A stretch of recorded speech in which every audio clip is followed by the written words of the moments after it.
Chapter 6. Even though Millicent was also my special buddy for the bus, the ride to the radio station was still fun. Everyone was so excitified that we filled the air up with extra loud chattiness. I could tell that Mrs. P was happy too.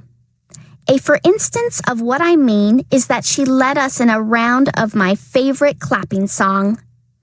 Double, double, this, double, double, that, double this, double that, double, this, that. Before my clapping hands even knew it, we were at the most professional radio station building I'd ever seen. On the street, we lined up with our special buddies, and then, when Mrs. Pellington said we could, we rounded inside the building using a revolving door.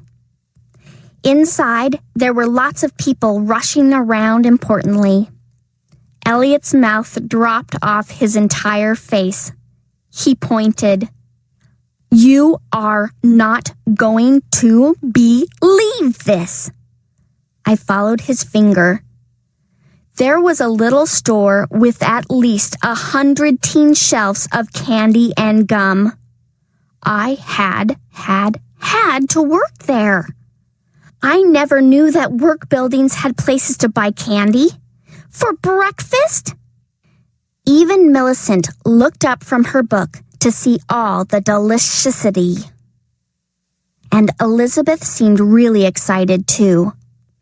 Her smile wasn't nearly as big as mine or Elliot's, but I'm really smart about amounts of excitement, so I knew she was happy. But then, you will not even believe the rest. It is a scientific fact that 1. There were turnstiles inside the building. 2. We had to get our picture taken. 3. The picture was put on a special, real-life, professional pass. 4. That. 5. We. 6. Got. 7. 2. 8. Keep. I almost hyperventilated from the excitement of it all. I held on really tightly to the pass, even though it was fastened to a necklace made of tiny little silver balls. I kept looking at the pass, and every time I saw my face on it, my heart started thumping extra hard. Then we got in a line, and a very nice lady handed out white stickers for name tags. We took turns waiting for the magic marker, which gave me time to think. When it was my turn, I very carefully wrote my name in the neatest letters my hand could make. Mrs. Frankly B. Miller.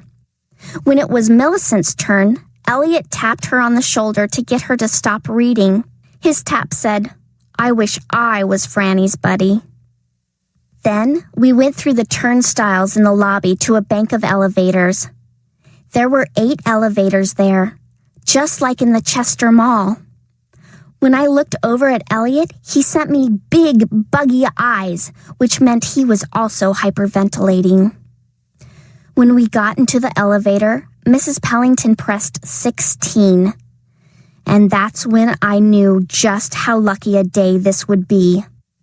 My very luckiest number in the universe is 7, and 1 plus 6 equals 7. When the doors opened, we could hear the Sandy Sanders show over the loudspeaker. There were a bajillion framed posters on the wall, and one of them read, "The Sandy Sanders Show." I imagined another poster right next to it that read, "The Frankly B. Miller Show." When Mrs. Pellington told us to hold hands with our buddy, Elliot looked back at me with sad eyes. Millicent took my hand, but I could tell she wished it were a book. A lady who sat behind a big round desk pointed us to a waiting room with lots of radio magazines. There was a bowl of mints on the table, which Mrs. Pellington quickly took away. That's when I pulled out 3 business cards from my briefcase and fanned them out right where the candy had been. Elliot looked very impressed. So did other kids in my class. Drew asked me if he could have one, but he didn't have a job to give me, so I had to say no. When Mrs. P came back, she gave the longest, most boringest speech in the entire universe.